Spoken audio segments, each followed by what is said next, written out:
Hey everyone, Crow back again, and I've recently finished playing all the games included in Thalamus Collection 1 for the Evercade. Thalamus was a British game developer and publisher, which pretty much explains why I wasn't really familiar with most of the games in this collection. I mean, yeah, I guess some of these games got US releases, but for me, I've never really heard of Thalamus until the release of this collection. Thalamus primarily focused on games for the Commodore 64 and Amiga, but all the games in this collection were originally for the Commodore 64. Basically, I'm just going to talk about these 11 games and give you my own personal opinions on them, rate them on a scale from 1 to 10, and then I'll rank the cart against all the previous Evercade carts I've talked about.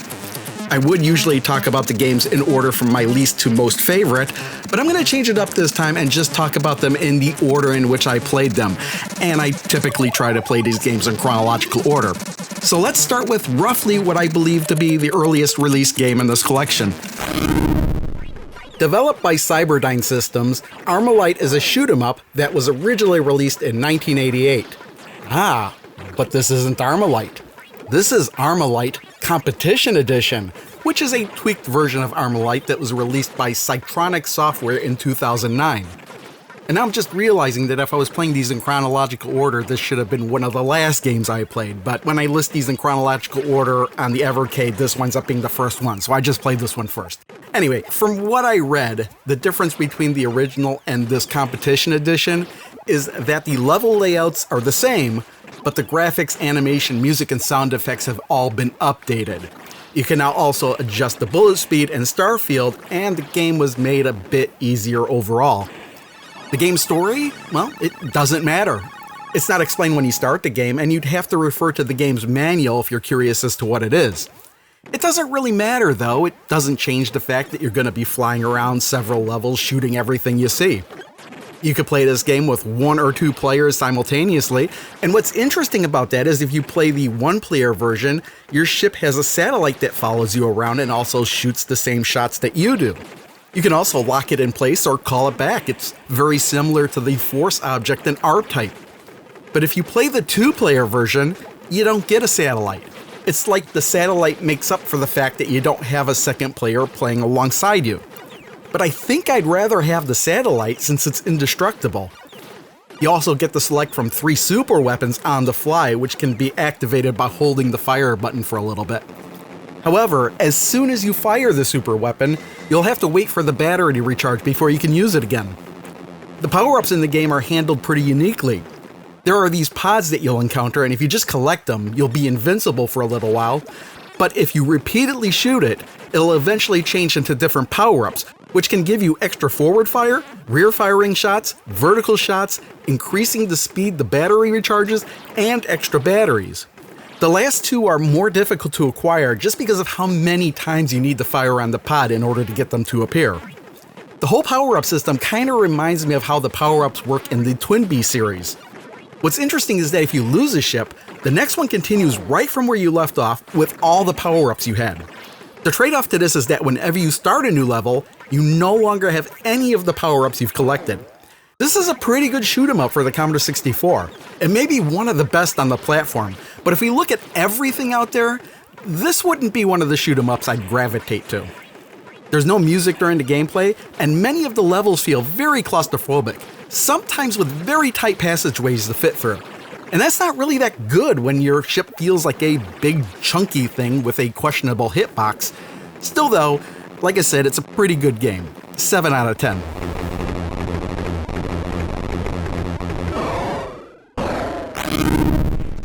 Hawkeye is a side-scrolling platform shooter game that was developed by Boys Without Brains and released in 1988.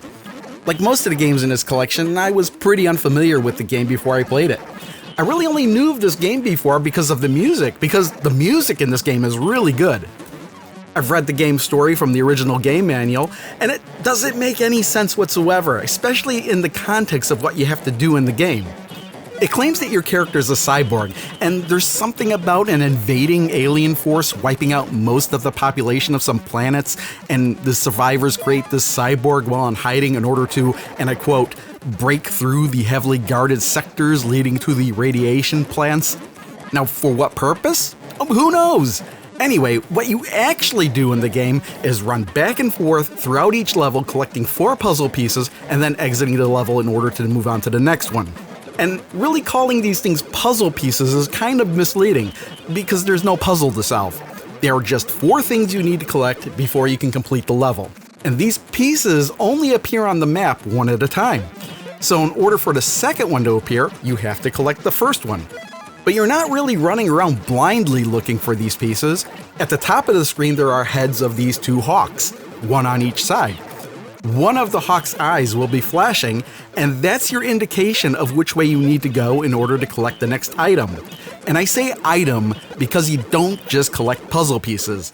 You can also collect more health, ammo, and weapon upgrades. Oh yeah, I didn't mention that you have 4 guns to select from in order to eliminate some of the enemies and monsters that get in your way. You could choose from your default pistol, a machine gun, a laser, or a rocket launcher.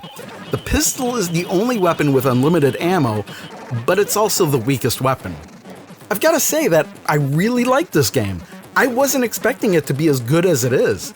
Part of what helps is the fact that you can have music and sound effects on while playing, which is not really common for games on the Commodore 64. And like I said, the music is really good. I feel that playing on the Evercade is even better than on original hardware because many of the game's actions are now mapped to the controller. You can push a button to jump now instead of pushing up on the joystick, though you can still do that if you really want to. I'm usually not a fan of games that make you collect a certain number of items before you can leave a level, but I think it works here because the game literally tells you which way you need to go, and the items aren't going to be hidden in some way, so you'll never accidentally pass them up. The way the enemies spawn in on the level is really weird though. It's one of those games where sometimes an enemy spawns where they're supposed to and sometimes they don't. And they will keep respawning every time their spawn point is within the vicinity of the border of the screen, and it doesn't matter how many times you kill them. Based on the nature of the game though, where you're running back and forth over the same areas more than once, I can't say it's a bad thing because if the enemies didn't respawn, the game would be way too easy. The real problem is when certain enemies respawn indefinitely. I think what's happening is if a creature's spawn point is in just the right spot, the game will just keep respawning the same creature over and over and over again until you can scroll the screen out of position. And since you can't move while shooting, that can be a tough thing to do. And you've got to be careful if you shoot while you jump, because for whatever reason, your forward momentum stops in midair while you shoot. So if you shoot while jumping over a chasm, you're probably gonna die. But still, I really like this game despite those issues. 8 out of 10.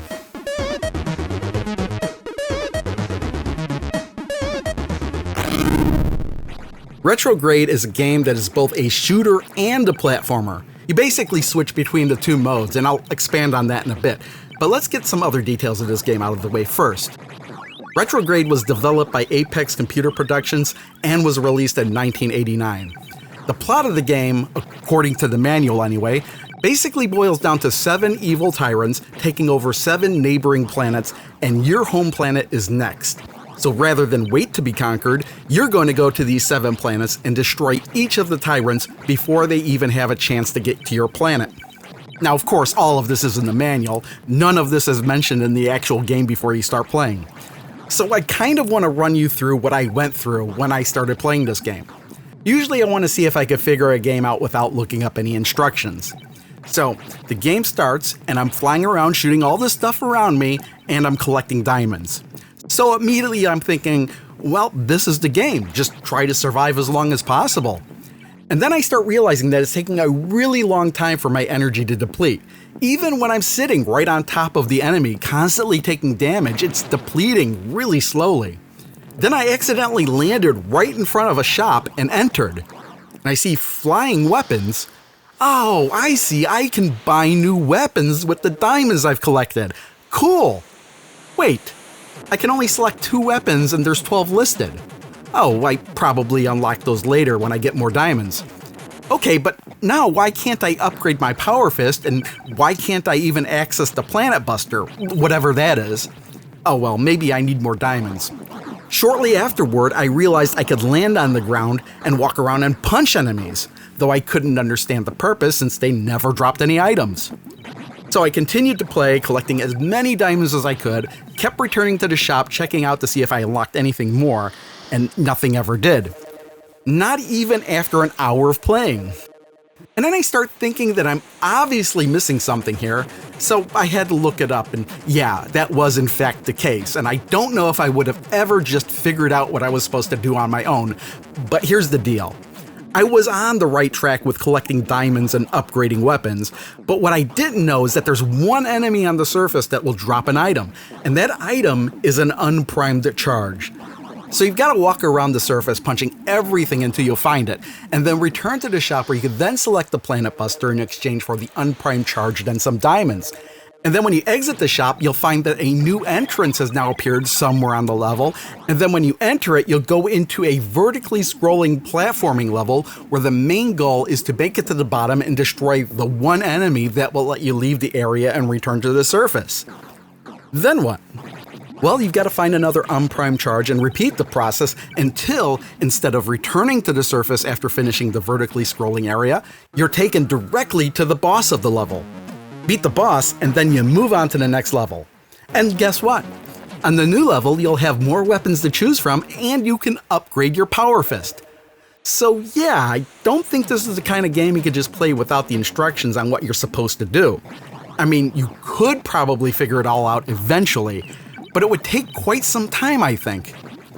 Anyway, the thing I really liked about this game was configuring all the weapons on my character based on what was available. And it's not like you could just collect an insane amount of diamonds and keep adding more and more weapons and firepower to your arsenal, because there are two things that limit you aside from the diamonds.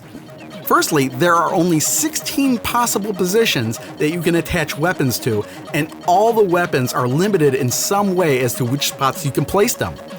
And you can't put one someplace you've already put another weapon unless you completely sell it off first. Secondly, each weapon is valued at a certain number of points, and you're only allowed a maximum of 9 points total, and that never increases throughout the game. And obviously, better weapons take up more points. I really like the way this is set up, because even though part of me wishes I had an unlimited amount of points instead of just 9, I know that if that were the case, then the game would just be way too easy. I liked having to try and strategically figure out what I felt the best combinations of weapons would be.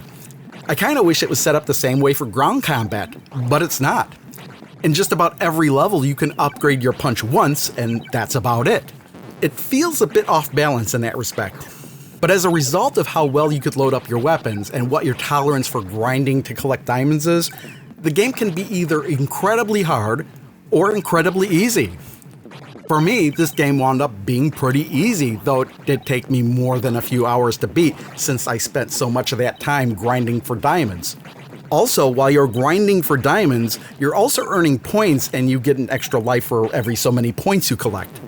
What's interesting is that there are several indicators that make you aware that you're low on energy, but if you do run out of energy and lose a life, you just literally continue on with your next life as if nothing has happened. I mean, you don't even explode. So by the time I made it to the insanity of the final level, even though I was losing more lives than I was gaining, I had built up such a major stock of extra lives, I was never actually in any danger of losing the game. I don't even know how many lives I ended up with because the number of lives on the screen stops counting at 9.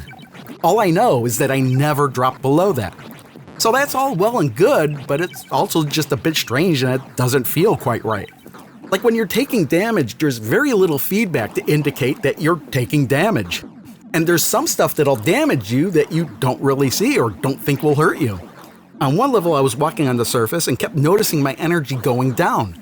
But I didn't know why until I figured out that it was something I thought was a background element that was hurting me every time I walked by it. And one final thing I have to mention is the fact that some of the enemies on the screen are indestructible. And there wouldn't really be any problem with that except that objects that can't be destroyed look exactly the same as other objects that can be destroyed. Like 2 of the same exact objects could be on the screen, one right next to another, and one of them could be destroyed, but not the other one.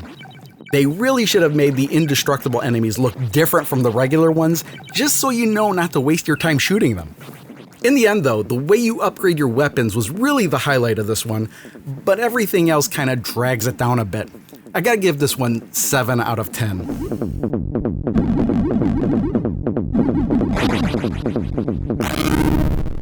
Snare is an action puzzle game that was originally released in 1989.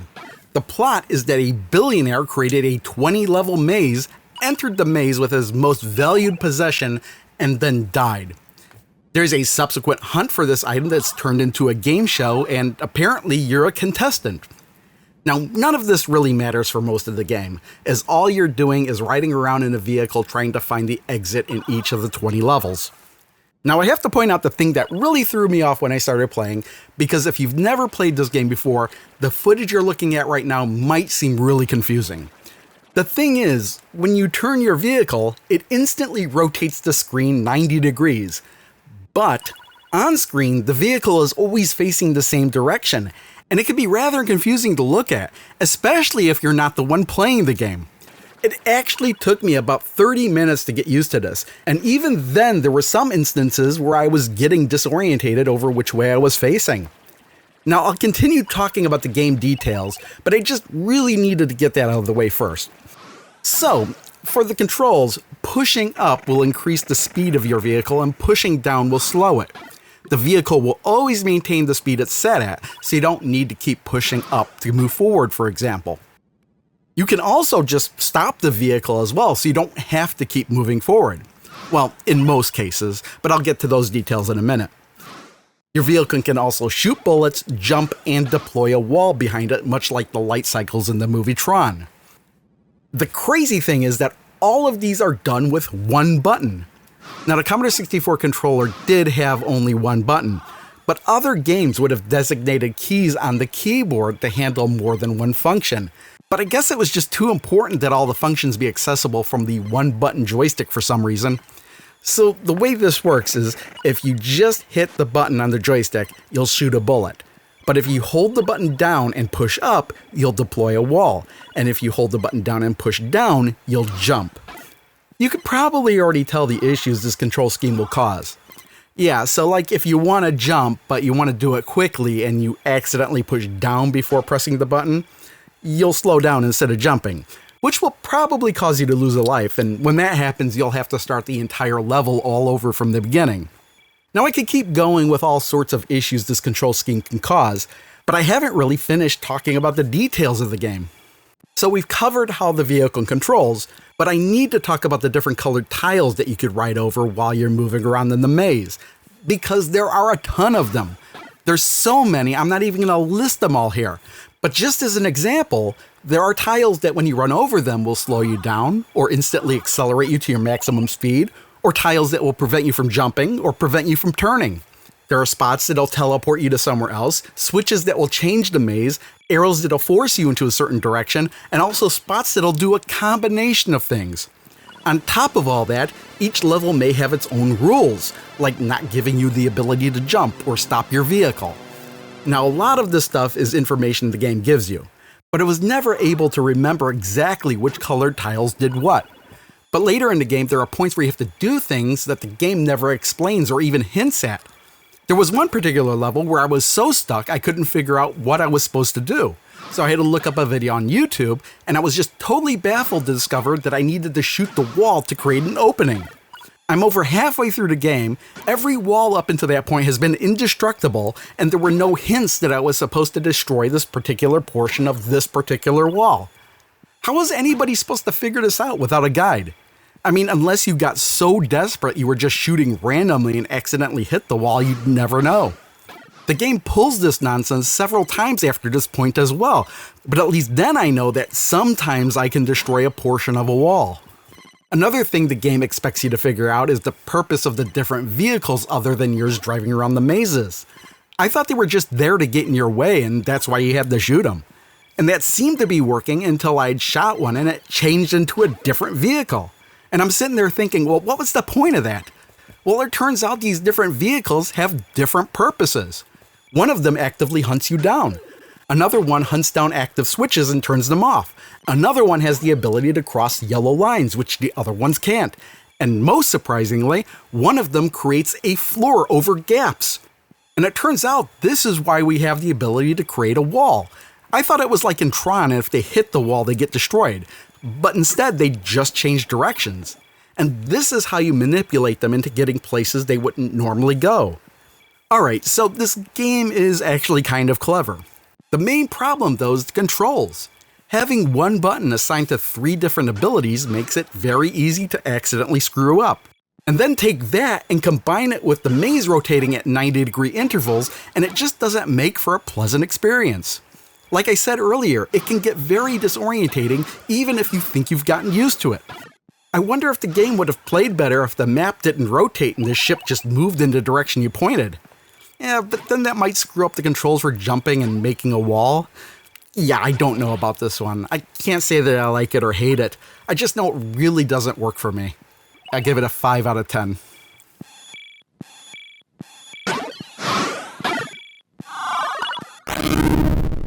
Now here's a game I vaguely heard of before, but I didn't have a clue as to what it actually was. This is Creatures, a side-scrolling platformer that was developed by Apex Computer Productions and was released in 1990. And as I'm looking at the information about the game here, I'm finding it odd that I've even heard of this game before because it was never released in North America. Anyway, the game's title is a backronym for Clyde Ratcliffe Exterminates All the Unfriendly Repulsive Earth-Ridden Slime. The game starts as your typical platformer where your main attack is a fireball that arcs downward. You can't touch any enemy without taking a hit or dying, so jumping on them is just out of the question. If you hold down the attack button, you'll charge up a powerful short flame attack that comes in pretty handy at times. You just can't walk while you're charging it up. But oddly enough, you can still jump around while holding the charge. Along the way, there will be 3 specific creatures you can collect, and I wasn't really aware of what collecting these were for at first, but I'll get to that shortly. There's a boss encounter at the end of each level, and once it's defeated, you'll head on to the next area. But before starting the next area, you'll enter a shop of sorts, and this is where Creatures really sets itself apart from other platformers at the time. You could use the 3 creatures you were collecting to purchase different attack types or upgrade the power of attacks you've already collected. Sure, the default attack you have is a fireball that arcs downward, but you could also purchase a fireball that moves straight ahead, arcs upward, flies in a zigzag pattern, or flies in loops. There's also an incredibly powerful short-ranged attack in there as well. During the game, you can swap your attack type at any time by holding the attack button, pressing down, and then just select the attack you want to use. It's a pretty simple solution. The only downside is you have to be standing still to do it. Now, there are 3 areas to each level. The first 2 are pretty much the standard type where you just keep progressing to the right until you encounter the boss and defeat it. But the 3rd area is sort of a puzzle where you have to rescue one of your fellow creatures from a torture device. And let me tell you, things can get awfully bloody if you fail to save them in time. In many Commodore 64 games, it seems like you have to choose between either music or sound effects when playing the game, and I thought this might be the case here as well since there's an option to turn the music on or off. But surprisingly, you still get the sound effects while the music is playing, which I think is cool because the music is pretty awesome. I just don't know why the default is to have the music off. So this game is pretty damn good, however I did find a few things I didn't quite like. Firstly, this is one of those games where it seems like there are just random enemies that are invincible, and there's really no way to tell unless you attack them first. I mean, they look just like any other enemy you'll encounter, and they're not distinguished via sprite, color, or animation or anything. And though I think being able to purchase new attack types in between levels is great, I ran across a problem where I needed an upward arcing fireball in order to defeat one of the bosses, but I hadn't bought it. Normally, I would have just had to start the game all over from the beginning, but fortunately I had a save state right before I had purchased anything in the shop, just before that level, so I was able to purchase what I needed, but I still needed to replay the entire level. It's the kind of thing that just seems like a trap for people new to the game.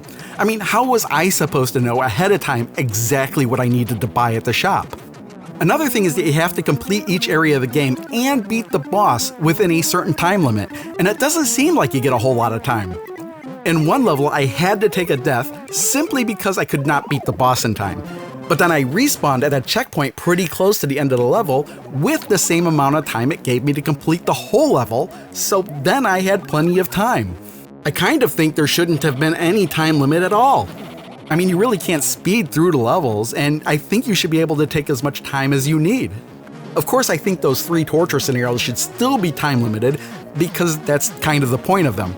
And yes, I did say 3 torture scenarios, and yes, there's 1 torture scenario that you play at the end of each level, which means there are 3 levels in the whole game. And each level is broken up into 2 areas and 1 torture scenario. And yeah, it kind of feels really short, but at the same time, each of these areas is pretty long. But still, when you finish the game, you're kind of left feeling like there should have been more.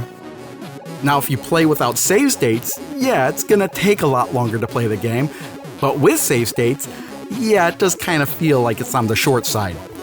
But still, I wouldn't mind playing through this again now knowing the best upgrades to purchase in the shop. I gotta give this one an 8 out of 10.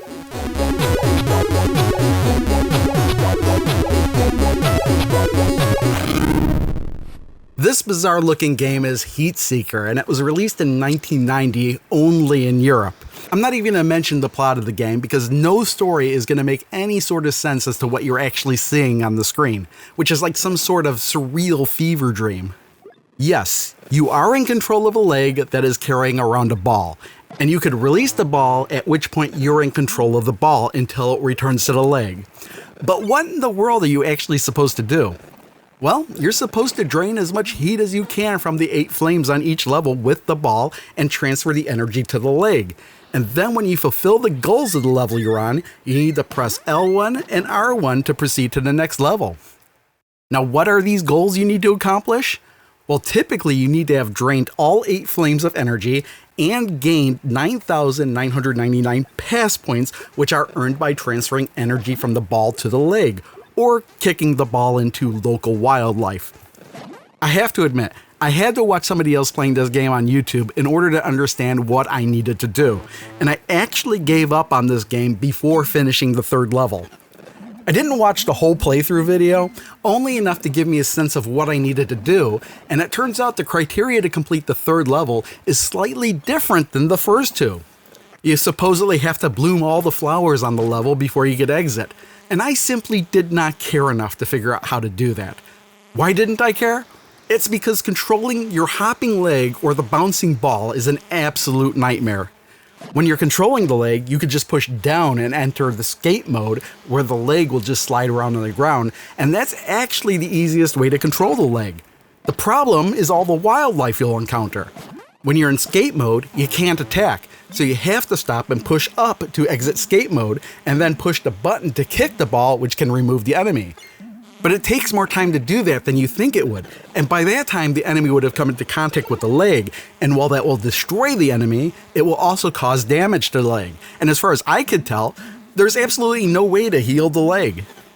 Even when you complete a level and move on to the next one, the leg doesn't gain any health back. And guess what? You only get 1 life. But everything I just mentioned has nothing to do with the frustrations I had controlling the leg or the ball. When you're not in skate mode, the leg is just constantly hopping, and if you want to move left or right, the leg will not move until the foot touches the ground. Well, that makes sense from a realistic point of view, but in playing the game, it just makes the control seem super delayed. And if I wanted to hop once in one direction, I always found myself holding left or right until I thought the foot hit the ground, and then I'd release, only for the leg not to move anywhere because apparently I let go too early. And then when I did move, sometimes the leg just hops farther than I expected, and since you can move upwards through the graphics, a misplaced hop can have you moving upwards through the level when you didn't intend on it. When you're controlling the ball, you kind of have the same issue. You could stop the hopping by entering skate mode, but then you're defenseless. Another thing I found confusing was that to stop the leg from hopping, you could enter skate mode by pushing down, but when you're controlling the ball, you could stop the bouncing by pushing the button. The problem is that I was instinctively pushing down to stop the ball from bouncing, which makes more sense to me. And you know, the game is just tedious enough trying to maneuver this leg throughout the environments and avoiding all the wildlife that just kind of appears out of nowhere. But then when you go to absorb the heat of the flame, well, then it just decides to start raining, and then you have to sit there and wait for the rain to stop before you can actually absorb the heat. And if the ball is storing heat and it gets wet, the water will drain the ball of some of that heat before you can transfer it to the leg. But after all that, the final straw, the thing that got me to just quit the game, was acid rain. Yeah, for reasons unknown to me, the programmer decided the game wasn't frustrating enough already, so by level 3 you get acid rain. And that'll damage the leg when raindrops come into contact with it. And at that point, I just really had enough of the game. The concept of the game isn't bad, but at its core, it's just not fun to control, and there are just way too many obstacles that kill any desire I had to push through the game. I'm giving this a 3 out of 10.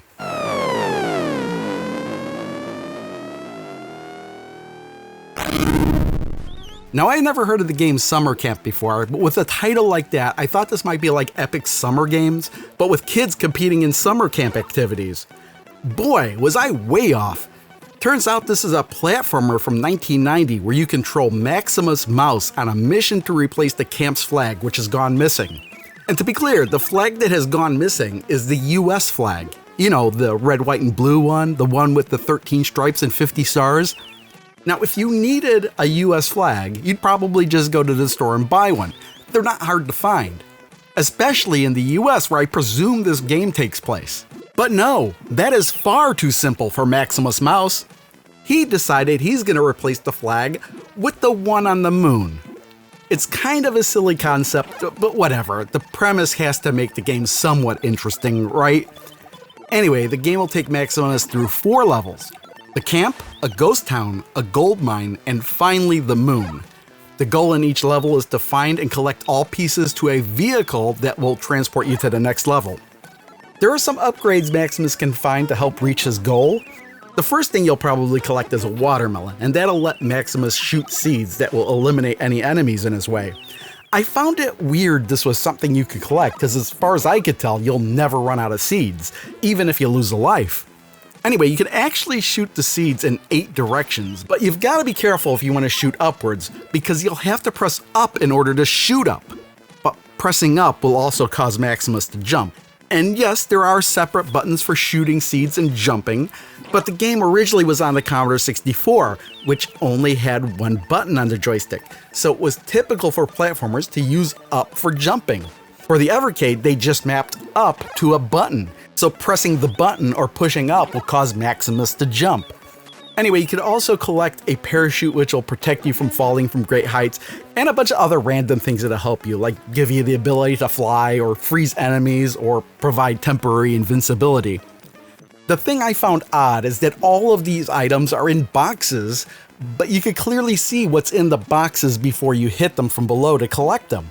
And the objects you can interact with are also in the same type of boxes, like hooks you could hang from, and I'm guessing this is supposed to be gelatin that you could jump high from when you jump on it? Well, I guess you kinda have to know what's in these boxes because some of them contain mouse traps, which will instantly kill you. The nice thing about losing a life, though, is that you'll get to continue straight from where you died. The game does have a cheat that will give you unlimited lives, making completing the game way easier. If you want to use the cheat, all you gotta do is play the game like normal, and when you lose all your lives and you have a high enough score, you can enter your name as Calamity on the high score list, and when you start your next game, you'll just have unlimited lives. The odd thing, though, is if you do manage to complete the game, you don't get to enter your name in the high score table.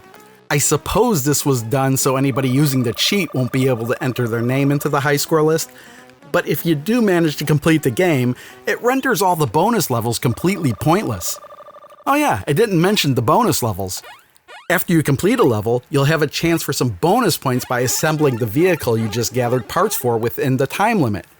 It's just a matter of figuring out the correct order to push the buttons. If you could do it, you get bonus points. If time runs out, you don't get bonus points. It's as simple as that. Now, I'm mixed on this game. It's actually an interesting concept, and I kind of like the free roaming aspect as you try to locate and collect all the pieces you need, but I'm not a huge fan of the screen-by-screen flipping in this game, because if you briefly move off a screen and then move back onto it, the entire screen resets.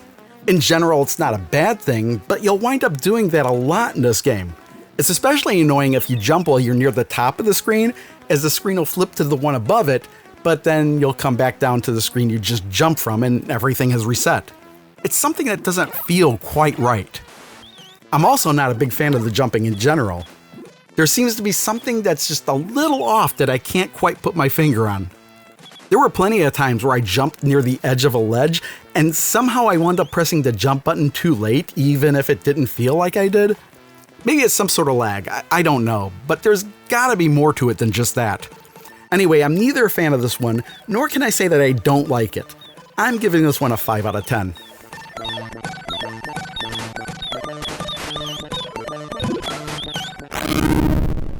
Alright, Creatures 2 Torture Trouble was developed by Apex Computer Productions, the same developer as the first one, and it was released 2 years after the original in 1992. So, what can we expect here? Does this game offer more of the same as the original? Well, yes and no. If you remember, the first game had 3 torture level scenarios where Clyde had to figure a way to rescue his friends before they met certain doom. Well, this game has 6 torture level scenarios, and the game even starts with one.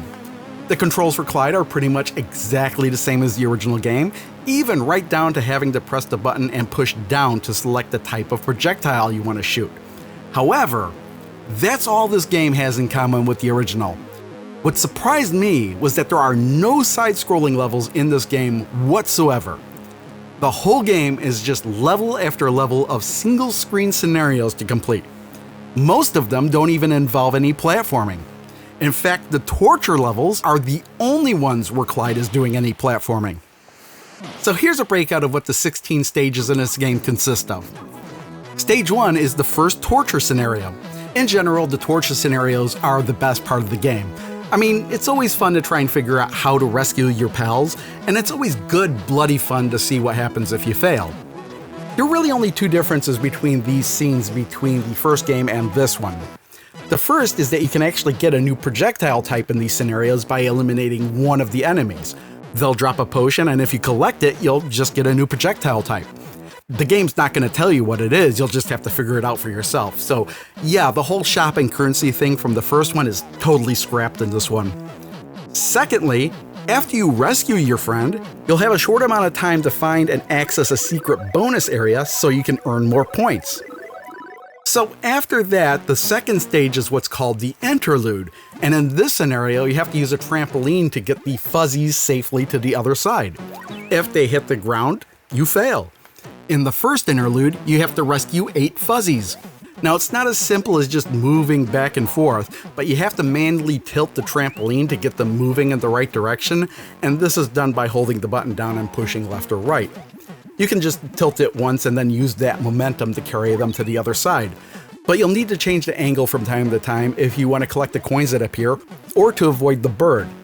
Every 5 coins collected will earn an extra life, and it's kind of not a big deal if the bird catches the guy, because he'll just get taken back to the ledge and you'll have to try and rescue him again. But you do have a time limit, so it could be a problem if it happens frequently.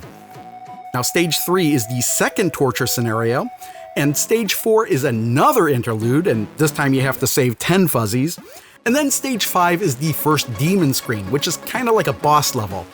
The demon will fly above you and drop some sort of flashing liquid. Well, it'll kill you if you touch it, but you can kick these little green guys off to the left or right, and they'll get sucked into a vacuum and shot across the screen at a height you can select, and the demon will take damage if it gets hit. Once the demon is defeated, a bigger one shows up. And then when that demon is defeated, a super huge demon shows up. They're all defeated the same way, but when the third one is defeated, the level is completed. Stage 6 is the first scuba level, where you need to save 3 fuzzies by kind of directing them when to move on land, and you need to carry them across the water all the way to the other side while having them avoid enemies and avoiding enemies yourself. They can be left in the water for a little bit of time, but if you leave them too long, they'll eventually drown. You have to do this 3 times to rescue each one, and it gets kind of tedious. Stage 7 is the third torture screen, and stage 8 is yet another interlude, and this time you've got to save 14 fuzzies, and by this time I'm thinking, geez, how many times do I have to do this, because it's starting not to be that fun, and each time I do it, it lasts longer and longer. After that, stage 9 is the fourth torture screen, and oh man, stage 10 is another interlude, and this time I've got to save 16 fuzzies? Why are there so many of these levels? I'm starting to think that this game's subtitle of Torture Trouble is referring to the game torturing the player. Okay, it's not that bad, but really, why is this type of stage showing up so many times? And then after finally completing that, stage 11 is the second demon stage, and it's exactly the same as the first one. Well, the demons are different and it's a bit harder, but really you're playing exactly the same thing again. And oh man, come on! Stage 12 is another scuba level, and this time there are 6 fuzzies to save? I thought 3 was pushing it in the first scuba level, but having to repeat the same thing 6 times in a harder level, mind you, is not fun. Once or twice, fine, but 6 times? You're crazy for thinking that would be fun. After finally completing that, stage 13 is the 5th torture stage, and here we go again. Stage 14 is another interlude, and you're stuck in this one until you save 18 of those little bastards. Come on already. After finally completing that, stage 15 is the 6th and final torture level, and what the hell already? Another interlude stage? Yeah, this is stage 16, and guess what? You've got to save 20 of those little assholes. They went way overboard on these interlude stages. At least this is the last one in the game, but at this point it feels like this has been the majority of the game, and it gets old fast. Well, anyway, the 17th and final stage of the game is the 3rd demon level, and it's exactly like the first 2, just a little harder. So I wanted to list this game out level by level to give you an idea of what I went through while playing this game. It feels like a game that was meant to focus on the torture stages, and these are easily the best stages in the game. They're creative and they're each different, and you really get engaged with them. But they only had 6 of them, so they padded the rest of the game with 3 other mini-games and just repeated them over and over and over again until most of the game is just padding. And I don't know why Clyde still has the ability to shoot different projectiles as he did in the first game, because in the first game you wound up switching between them frequently to progress through each level. In this game, you can only use the projectiles in the 6 torture levels, and while you may need to swap between them in certain situations, you don't really need to do it as frequently in this game, and you definitely don't need as many as the game gives you. It seems like kind of a waste to have that ability in this game. The 6 torture stages are great, but the 11 other stages really drag this game down just because they're repeated so frequently. If this game was just 12 torture scenarios, I'd give it an 8 out of 10. But we only get half of that, and the other stages drag this game down so hard, I'm giving this a 6 out of 10 overall.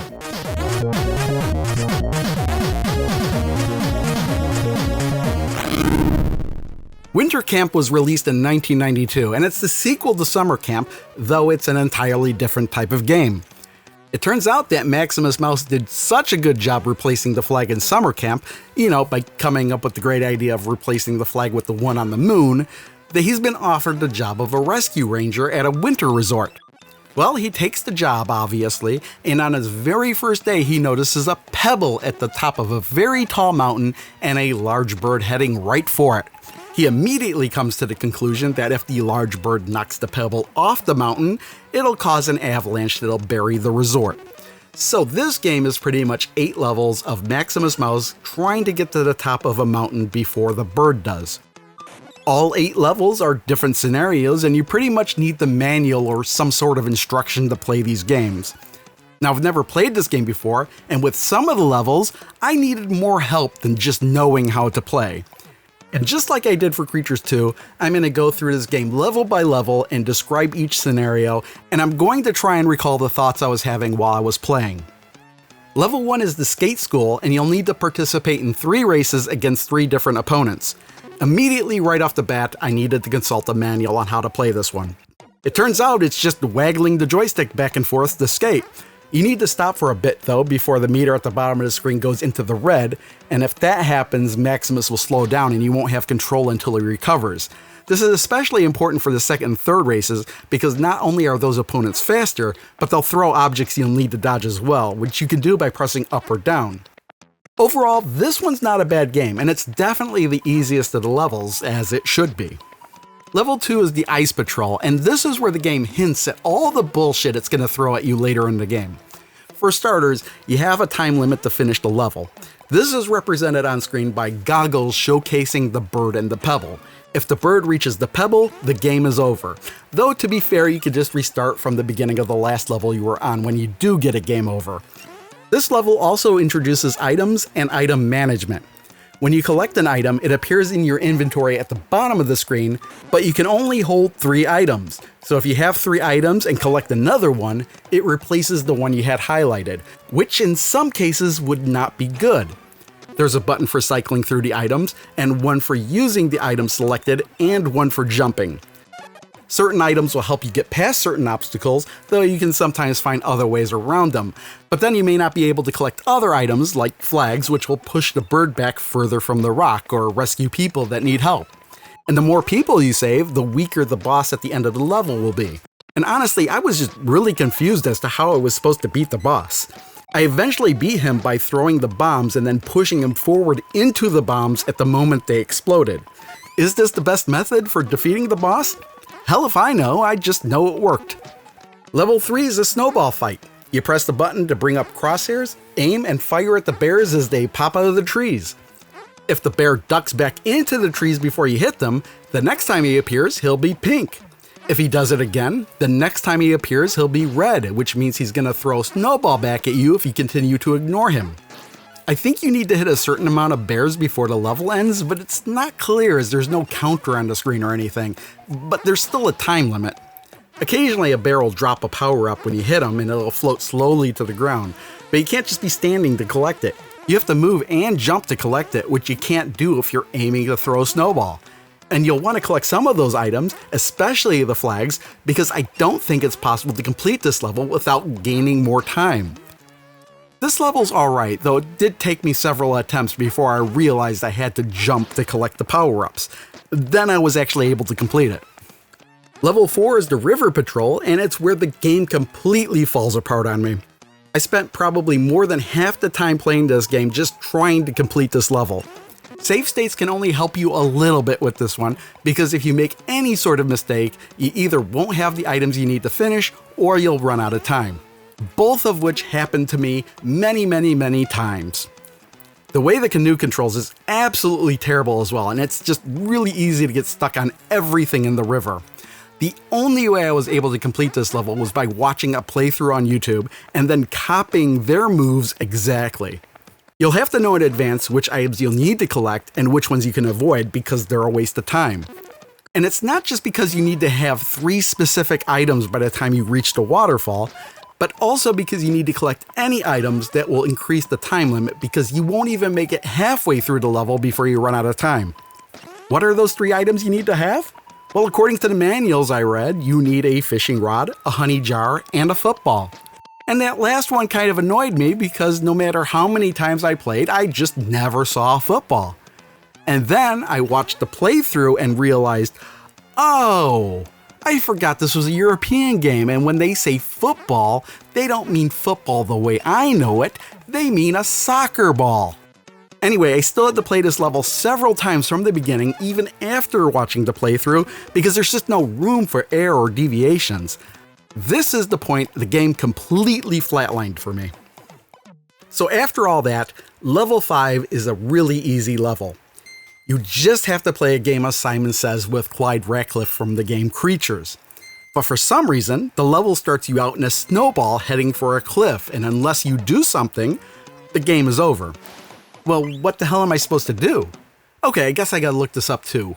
Wait, what? Waggle the joystick?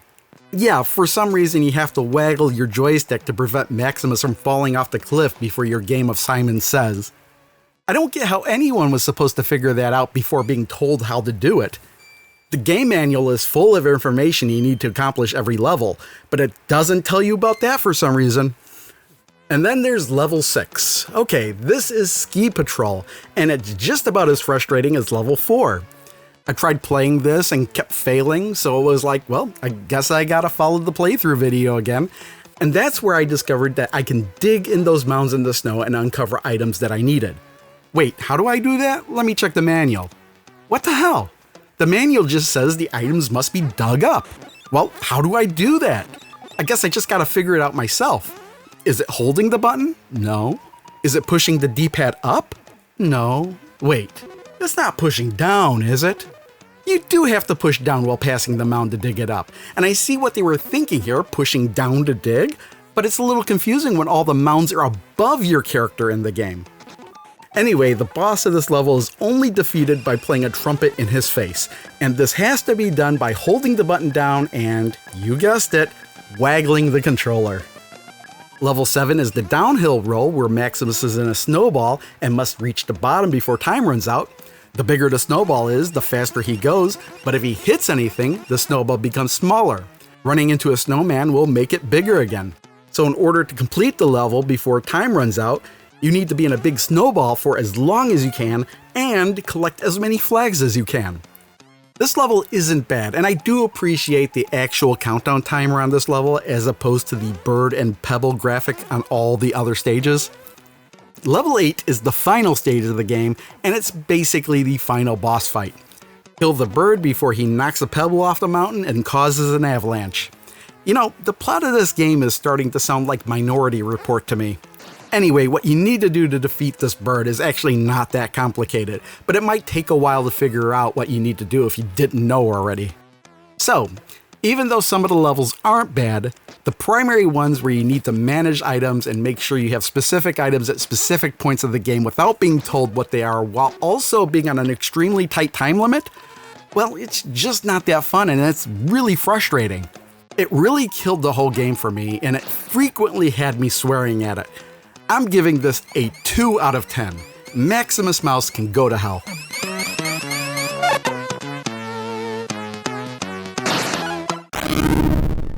The next game is Nobby the Aardvark, a platformer that was developed by Genesis Software Developments and was released in 1993. The game's plot is that Nobby grabs an ant and is about to eat him when the ant strikes a deal with him. In exchange for his life, he'll tell Nobby the location of a secret place called Antopia, which is full of fat, juicy ants. Nobby can't resist, so his journey begins. And though I called it a platformer, not every level in this game involves platforming. The game mechanics will change slightly from level to level, and not in the bad way like in Winter Camp. No, in this game, each level can be played pretty intuitively. Not once did I have to look up a walkthrough or refer to the manual to see how the controls work. But since each level is different, I'll just briefly describe each one. The first level is America, 1951 AD, and it's the standard platforming level, and Nobby has the ability to jump, duck, and shoot ants. His ant supply is limited, but he could get more ants by sucking them out of ant hills. The funny thing about this is that Nobby has the ability to shoot ants for most of the game. But this is the only level where your ant supply is limited and you need to find more if you run out. In all the other levels, his ant supply is unlimited. Level 2 is Skyward 1951 AD, and in this level, Nobby is in a hot air balloon and the goal is to navigate the maze-like level to the end without popping the balloon. Pressing a button will fire off a weapon, and I didn't realize it while I was playing, but you could swap weapons as well. It just never occurred to me to try since I did just fine playing the game with just the default weapon. After that is the underwater section, and I suppose it's still technically part of level 2, and you just need to swim through the section without draining all your oxygen. So you'll lose your oxygen constantly throughout the level, but if you touch an enemy you'll lose even more. Level 3 is Atlantis 340 BC, and at this point I'm kind of confused by the level names. I don't know why levels 1 and 2 included 1951 AD as part of the name, as the year the game takes place isn't really that important. But now in this level it's 340 BC? I just don't get how there's time travel in this game because it's not relevant to the story at all. Anyway, in this level Nobby is in control of a submarine, so this section plays like a shoot 'em up. The funny thing is that just like in level 2 you can change your weapon. But again, I just wasn't aware of that and I made it through fine with the default weapon. Level 4 is Atlantis City 340 BC, and this plays pretty much exactly like the first level, except the ants you can shoot are now unlimited. Level 5 is the Mars Space Station, and again this plays like level 1, but with a few more changes. Firstly, the gravity is weaker, secondly you can't duck, and lastly, instead of shooting ants, Nobby now has a laser gun. Level 6 is a space station labyrinth, and things change up quite a bit here as now there's a top-down view as you navigate the maze. And because of this change, Nobby can't jump, but he can still shoot ants. I wonder why he didn't keep that laser gun from the last level. Anyway, the goal is to find the key and then the exit. The 7th and final level is the abandoned ore refinery, and yes, though this looks like one of those really difficult minecart levels, it's really not. You can move and jump the minecart just like it was Nobby himself, so there's no forward momentum you need to worry about. Nobby can shoot his ants like he usually can, but if you duck into the minecart and fire, he'll toss dynamite out instead. Make it to the end, and you've beaten the game. The only negative thing I can really say about this game is that it's way too short and way too easy. It's one of those games where if you die, you continue exactly where you left off, and you start the game with 9 lives. Was Nobby originally supposed to be a cat? Anyway, this game was released really late in the Commodore 64's life, and it really seems like the developers had a really great handle on the hardware to be able to create a solid-looking game such as this. If the game is a little bit longer or a little bit more difficult, I'd give this a 9 out of 10. But as it is, I can't go higher than an 8 out of 10.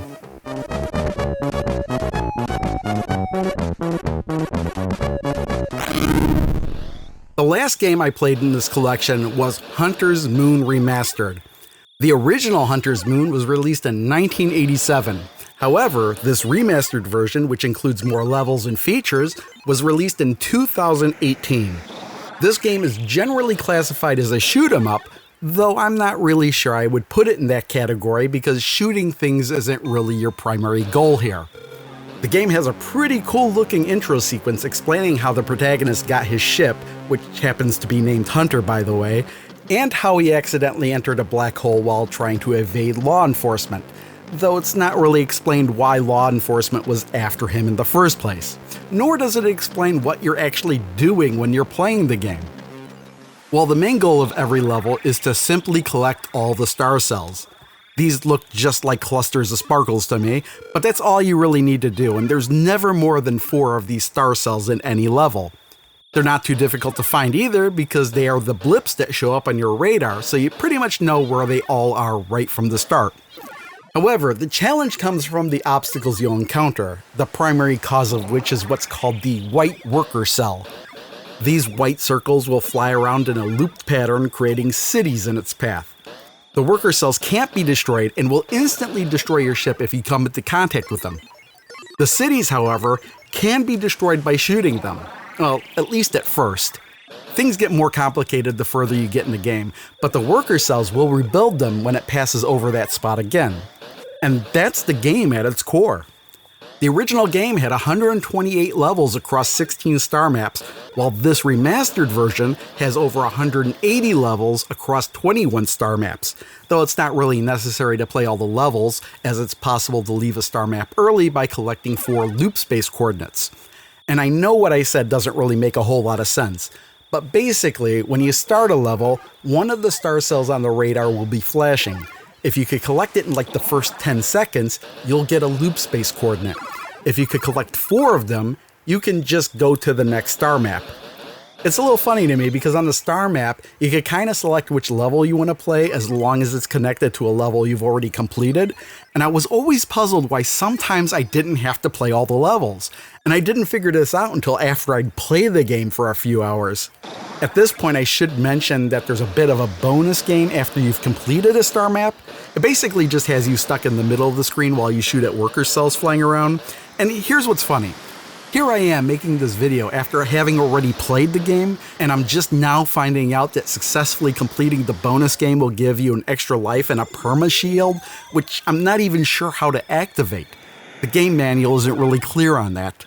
Anyway, the game does get harder as you play through it, and it does it by changing things slightly from time to time. Like how initially cities can be destroyed with one shot, and then sometimes they take more than one shot. Or sometimes they can only be destroyed when certain things happen. Or sometimes they can't be destroyed at all. And then there are levels where everything goes dark every once in a while, or sometimes there are fake star cells all over the place. And then sometimes there's even dark star cells which are invisible. And then there are also levels where star cells move around every 10 seconds. Earlier on in the game, you'll start getting shot at, and then the shots will start homing in on you. But one thing I should mention in all this is that every time you collect the star cell, you'll become immune to enemy shots for a little bit of time. And if you can manage to collect star cells fairly quickly, then you don't really have to worry about enemy bullets. Now, I wasn't familiar with this game at all, and to me, this game is pretty much pick up and play. It was pretty easy to figure out what I needed to do. But after about an hour of playing, I felt like I was getting bored of the game, so I stopped and said, well, I'll try again tomorrow. And then the next day, I continued, and I was starting to get a little bit more into it, and then I got up to Star Map 9, and I thought, I don't really know if I feel like playing this game anymore. And I also felt like I'd captured enough footage, so I quit. And that's when I realized I hadn't actually captured any footage that day because I forgot to press record.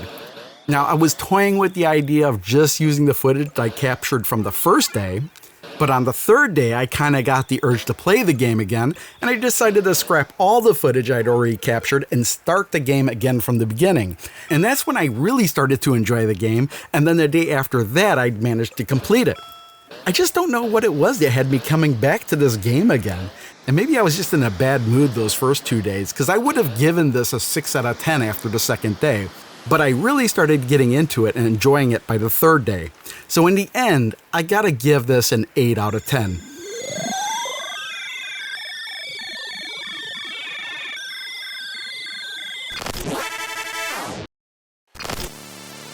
So that's it for Thalamus Collection 1.